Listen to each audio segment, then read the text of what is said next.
أعوذ بالله من الشيطان الرجيم بسم الله الرحمن الرحيم. I openly testify that there is no God but the one God, Allah, and I testify that Mohammed is his messenger and the seal of the prophets. He's our prophet. He's Allah's messenger. I greet all the believers here at the Mosque, and then those who are watching us on Facebook Live with the greetings of peace. Assalamu alaikum. Now, I wore this suit because it was I thought it was going to be cool, but it's warm in here. All right, so if you all don't mind, at least I'm going to open it up. I want to take it off, but I'm on the camera. That's cool. Anyway, look at my wife holding up. Anyway, first I want to join all the believers who have spoke about the convention. I thank Allah I was able to travel to it and come back and work at the convention, and it is work. I gotta apologize. Yes, sir. The heat is on. Okay. Yes, sir. All right. Somebody coming behind me. Okay. You just said it. The heat is on because I know it's warm in here to me. Okay. But anyway, believers, let me speak about the convention also. I enjoy going there, but it's work. You can't do that without working, and it takes work from all those who like to volunteer to work there. But it's a work of pleasure. As some of the believers here know, I was given a new job at this this convention. It wasn't one that I applied for. I can tell you that, because working with our folks is something else. It's something, but again, that's a labor of love. But after it's over, you can kind of breathe, and you can say. But I'm telling you, when you're going through it, it's something else. It's something, people. But anyway, I just want to say I enjoyed it. I enjoyed all of it.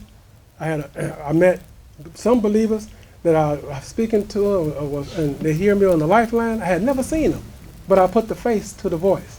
There. One of the brothers, his booth was right next to mine. I had been talking with him, and we've been talking on Lifeline for years, 2 or 3 or 4 years. First time I had seen him, was at the convention.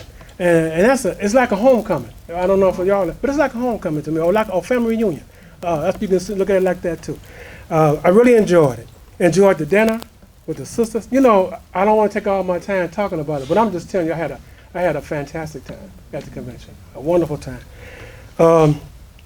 And I want to make 2 announcements. One about that. I have the Juma CD. I was blessed to be able to record the Juma CD, so if anybody would like to have that, I have it available here. And I'm going to post on Facebook how people can get it by mail if they want to receive it. And one other announcement. Here at the convention, I did a workshop on the circle of help, which is the lending circle concept that we have here at the Mosque. So I have an announcement I have to make in our meeting dealing with logistics on that. So all those who are members of the Circle of Help, the Lending Circle, we need to meet afterwards, after the prayer at the end of the first Sunday. Got some very important information I have to deliver to you. Okay, so I wanted to get those 2 announcements out the way. All right, so all of you know my class deals with technology and business. And my presentation today is going to encompass both of those. And the title of the presentation is using strategies, current strategies to finance or purchase a vehicle for your business or personal use. All right, and I'm going to start the presentation with a audio stream from Marketplace. And Marketplace is a national program that's NPR. So let me start with that, and then I'll come back and make comments on it, particularly from our personal experience, and you're going to understand why it's so important. So as I said, let's do this. Is Marketplace. I'm Kai Rizdal. We heard from Detroit this morning. Car sales, SUVs and pickup trucks did all right last month. Sedans, less so. Cheap gas, it seems. But it's how Americans are buying their cars that's interesting. Borrowing more money for longer, 7 years, in fact, for a car loan. That's according to Ben Eisen, reporting in the Wall Street Journal. Ben, welcome to the program. Thanks for having me. So I'll tell you what, 7 years sounds like a really long time to be paying off a car. Yeah, it's a term that's really extended over the last decade or so. What has happened? How come this has happened? Well, what you've seen is car prices have really gone up a lot, and they've risen a lot faster than incomes have. And it's just gotten more and more difficult to afford a car. Cars have gotten fancier, they've gotten safer, they've gotten more technologically advanced. So what people are doing instead is they're taking out longer auto loans, which basically helps them manage the payments, keep the monthly payment relatively affordable, but you're paying your car down for a lot longer period of time. Right, and the car winds up being more expensive because you're paying interest on that loan. What's the root cause here? Yes, wages, and yes, cars are more expensive, but how did we get here? Well, it's something that you really see sort of across the entire economy, just that for middle-class people, this doesn't apply to the richest people as much, but it's just gotten harder and harder to maintain that sort of middle-class lifestyle. Everything's gotten more expensive. The biggest costs have gotten more expensive, and yet incomes haven't risen to keep pace. People are looking for these loans. I imagine banks and lending institutions are more than happy to provide, yeah? Yeah, absolutely. When you look at auto loans, they've been a pretty good investment over the last decade. If you're an investor looking for something that provides a lot of income and, a treasury bond is yielding a very low amount, this is a good investment. The question is whether it will continue to be a good investment. When you lengthen the term of an auto loan, the chances of losses go up a lot because there's just more time for someone to have a life event that, causes them to stop paying their auto loan or, something else can happen in the interim. Yeah, so the finance industry is making some money off of this, mostly. What about dealerships? Are they doing all right with this? Yeah, this is one place where the auto industry has really changed. What you've seen is dealers, back in the day used to make their money from the margin on the sale of the car, but that's gotten more difficult. You can go online now and find out exactly how much you're supposed to pay, so it's kind of harder to squeeze out money on the showroom floor, but what they're doing instead is they're kind of squeezing out that profit in the finance manager's office. They're also using that to kind of pitch add-ons, insurance, extended warranties, and sort of other things that get rolled into the loan. So altogether, the loan becomes kind of the product itself at the dealership rather than the car. And are people buying more expensive cars because the monthly payment is, in theory anyway, lower? I mean, some people definitely are. We talked to a lot of people for this article who, ended up buying, very nice cars, but they paid a lot more than they expected to.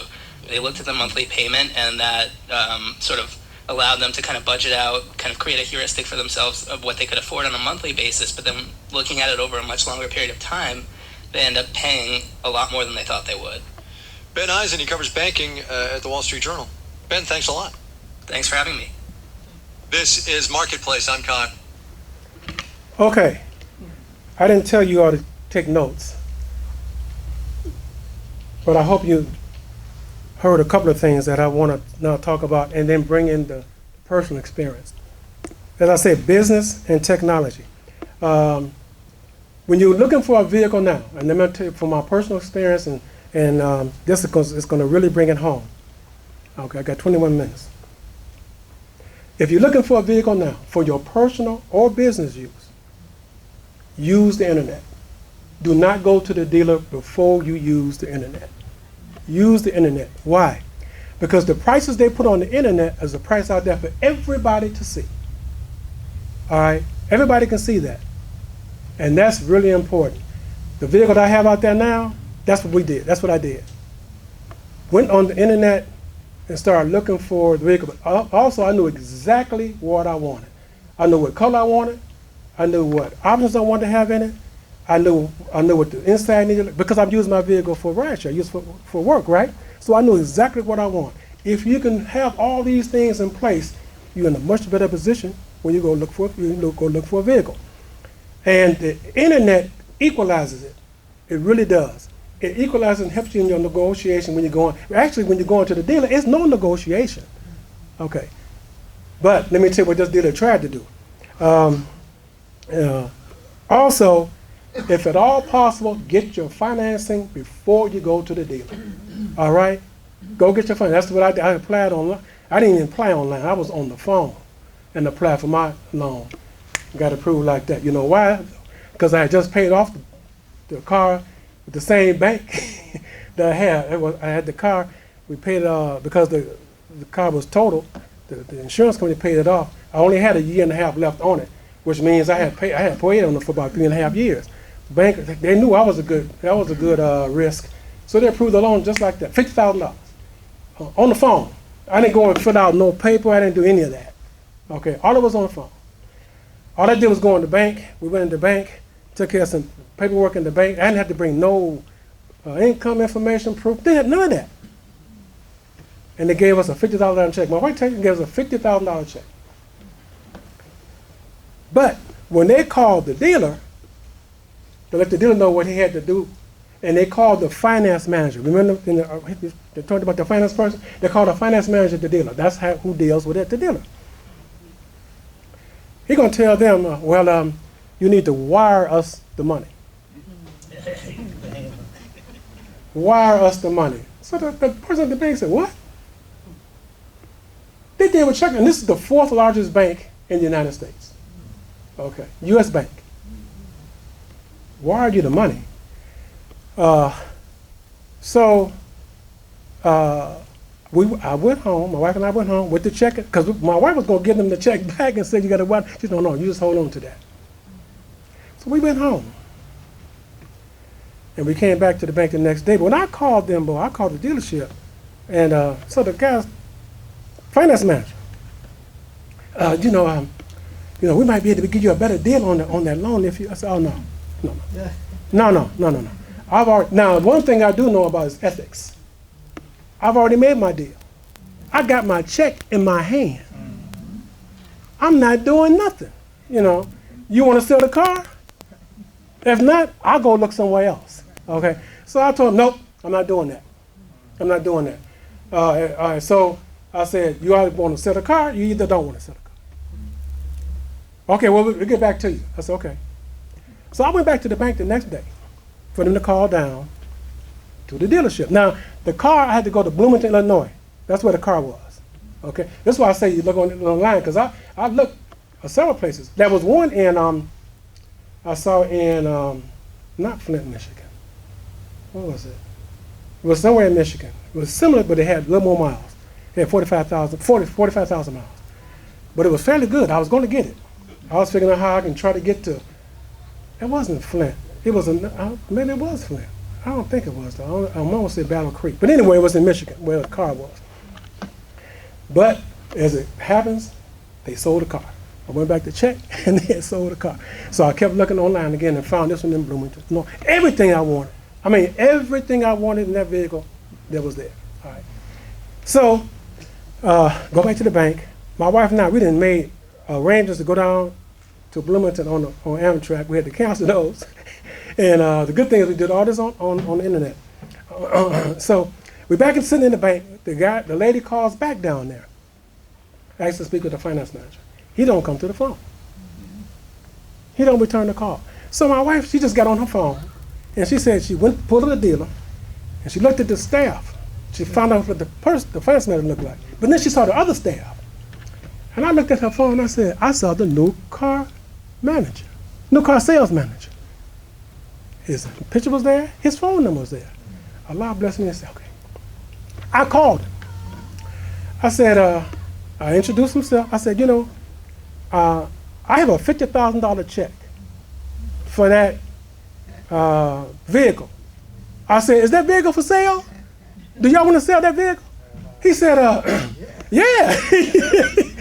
Yeah, it should. I said, do y'all have a problem taking a check from U.S. Bank? He said, we shouldn't have one. He said, I'm going to have somebody call you right back. Give me 15 minutes. I said, okay. I gave him 20. Nobody called. So I called him back. I said, I've waited 20 minutes now. Nobody called. He said, Mr. Akbar, nobody called you? I said, no. He said, give me 5 more minutes. I said, okay. I hung up the phone. 5 minutes? The finance manager's on the phone. I said, yeah, do you all want to sell that car? Well, are you at the bank? I said, no. I'm standing inside the bank now. No, I'm on my way to get on a train to come down to buy the car. If you all still have it for sale, you have the check with you? I said, yeah, I got the check. Well, come on down. Okay. Now, I say all that to say this. When Allah is for you, He's more than the world against you. You understand that? More than the world against you. All right. And it's good. Now, but this is the thing. What they wanted to do was, they wanted to bump up that loan to make some money off the loan. So I had my own financing already. And I had a good rate already. I'm not going to, I got that in my hand. That's number one. Number two, he wasn't going to be able to put anything else on the car because the car it only had 15,000 miles on it. You hear me now? It was a brand new car, 15,000 miles on it. And he ain't been broken good. It was a corporate company that had the car before. They had it in their corporate fleet. So they wasn't going to be able to bump it up to put no extended warranty. The warranty was still there. Everything was still there. The only way they were going to make any more money off of it was to try to deal with the loan, right? And so I said no. So I went down. My wife and I, we got on the train, went down there. They came and picked us up in the car. I thought they was going to pick us in one of their vans. Or they picked us in the car. I didn't know. We get to the dealership. You know who comes out and meets us out at the dealership? The new car manager. Meets us right at the door. He said, Mr. Akbar? I said, yeah, thank you.